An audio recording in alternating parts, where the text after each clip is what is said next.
Yan guys, panoorin nyo ako maglinis ng rep kung paano.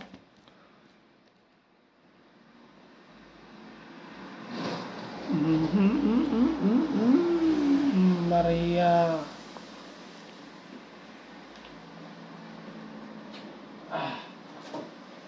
Oh, ganito lang kung paano maglinis ng rep.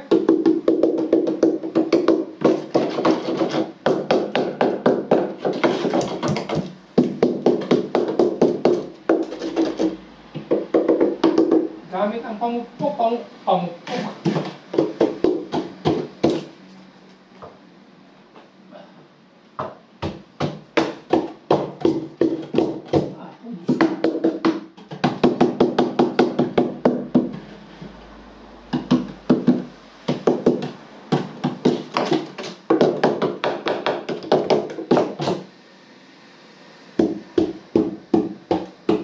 Tibay man kong rep ito.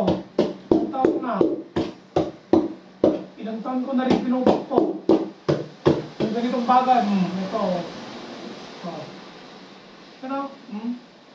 Ito.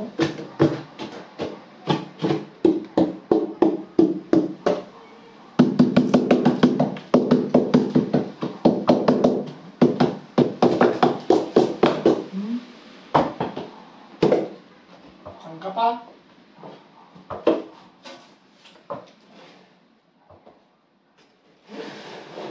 Oh.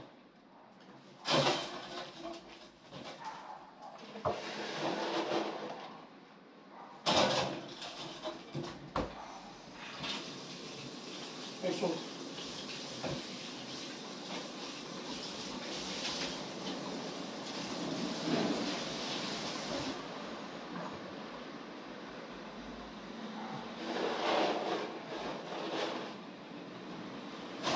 Pokpok is the best paglinis sa rep.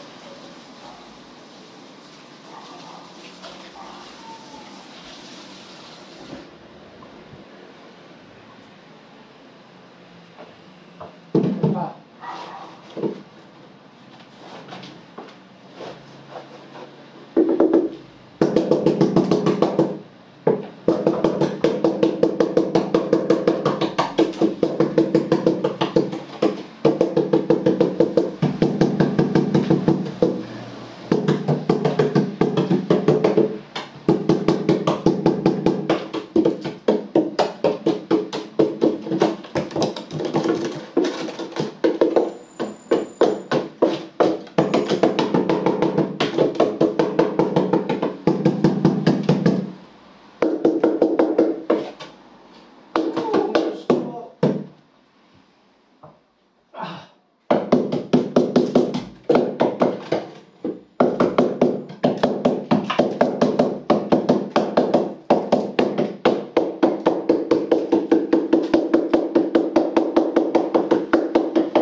Nang masira.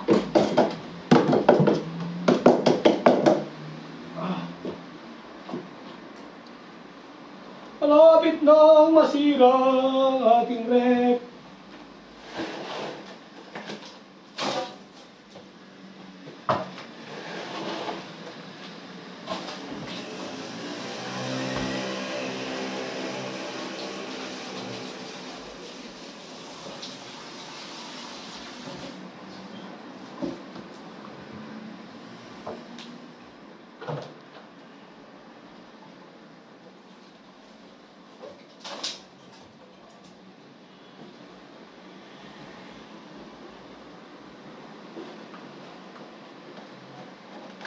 Meron pa. Meron pa sa gilid oh.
Tapos na. Lapit na.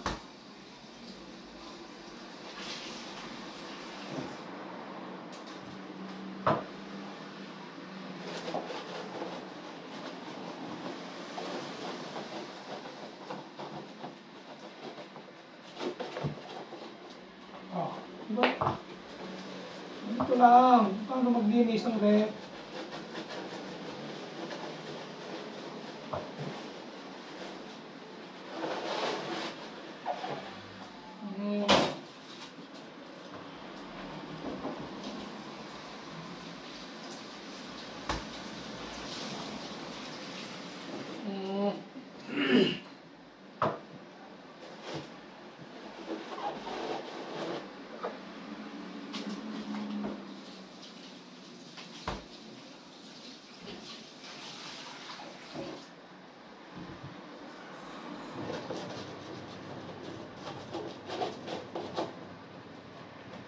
Ang tanong, aandar pa kaya to?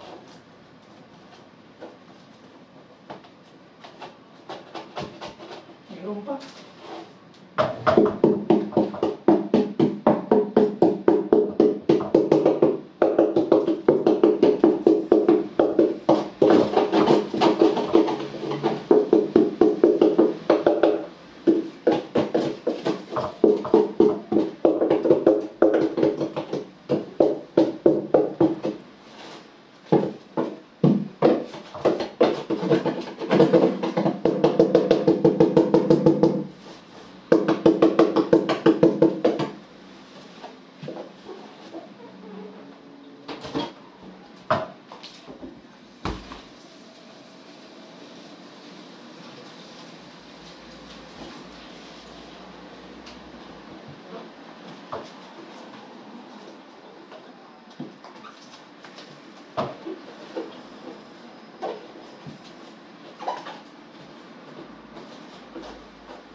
Ang dami ng, ang dami ng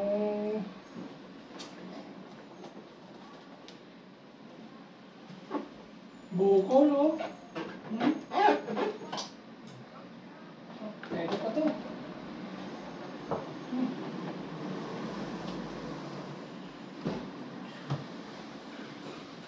Oh, diba? Tapos na! Saan kayo?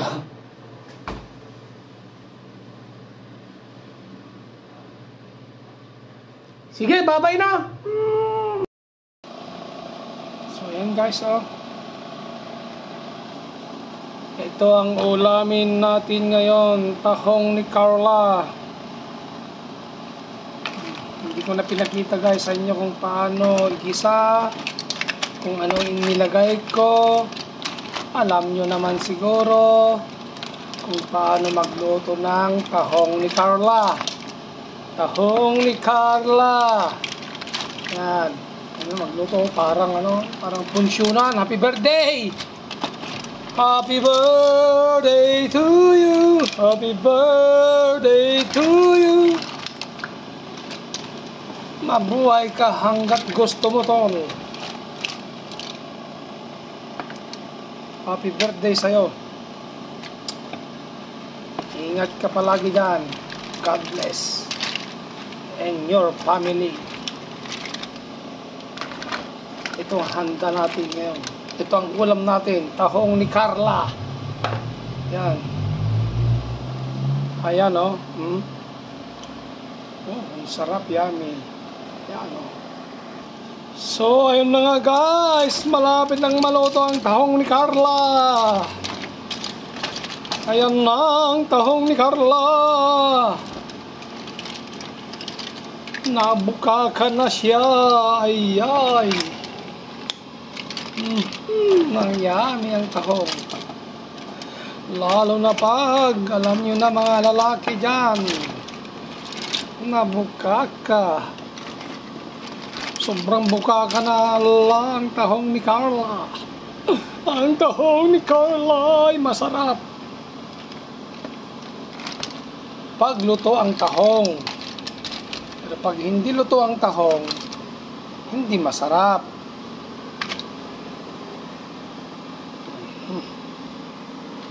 Wala nang patay-patay. Nagsilaglagan na lahat ng ano. Ne, ayun, timapak.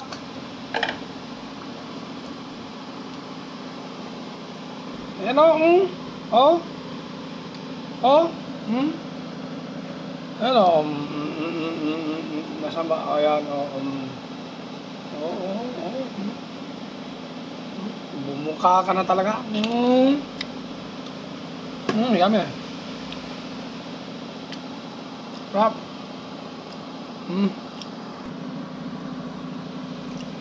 Ayan, luto na guys.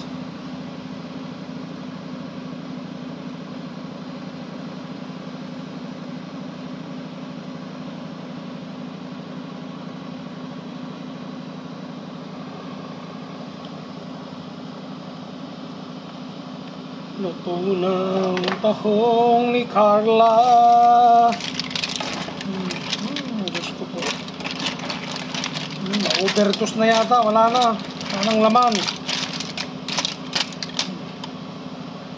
Ayan guys. Ang isunod natin ay ang aking recipe na so weird.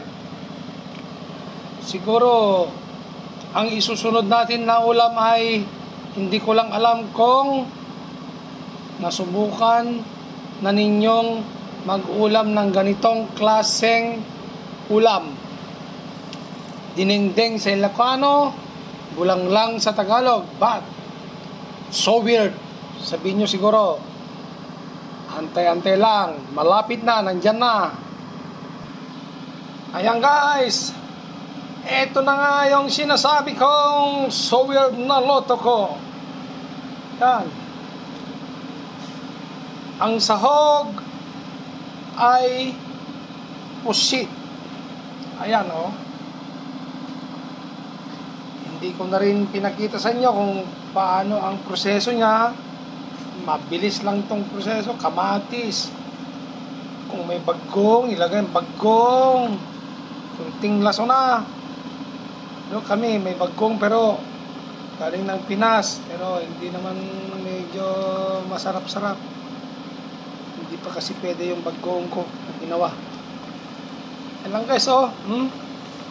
Pusit yan ha. At ito yung upo ma'am, upo sir, tabungaw. Ayan, ayan oh, ayan. Kita nyo? Ako hindi kita, nakapikit ako. Ayan. Okay. Hindi ko lang alam kung alam nyo itong luto na to. Sigurado si Ate Lynn alam niya. Siguro hindi ko lang alam. Kasi nga iba-ibang ano, kasi laking Ilocos din ako. Sigurado si Ate Lynn alam niya to. Ulam na to. Ate Lynn, alam mo to, di ba? Lagyan na natin. Ay, gayay. Papisina ko. Kanina pa akong nagugutom. Yun. Ayan, o.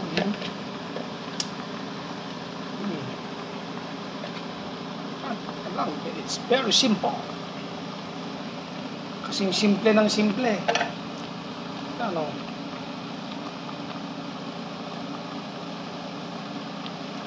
Imposible naman na hintayin natin. Itakpan natin para hindi masyadong mahaba ang vlog natin.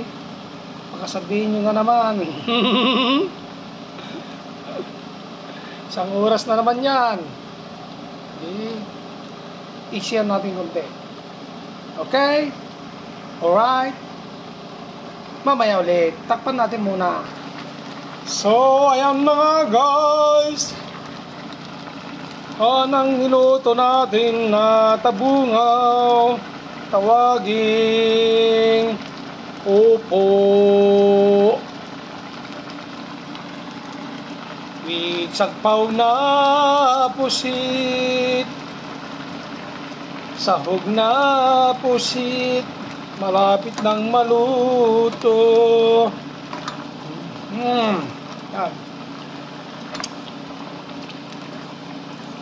Guys, kung sino sa inyo ang nakakalam tong luto na to, ito nung unang panahon, siguro way back, nagkaisip na ako, 80s ako. So, naranasan kong mag-ulam ng ganito nung age of 6, 7, yun, ganun. Kasi ang lola ko dati mahilig sa ganito kung ano-anong nilalagay. Kaya tapos yung mama ko naman, yung papa ko na mayapa, mahilig siya sa mga ganyang bagay, mga ganyang luto. Yun, itinanim ko sa isip ko, balang araw magluluto din ako ng ganyan. Pero alam ko na sa Pilipinas dati, ayan o, luto na yun. Upo with pusit. So weird. Sabihin nyo siguro to, so weird to. Meron bang ganyang ulam? Pusit? May tabungaw? Ano pa ba? Alam na this. Alam na this.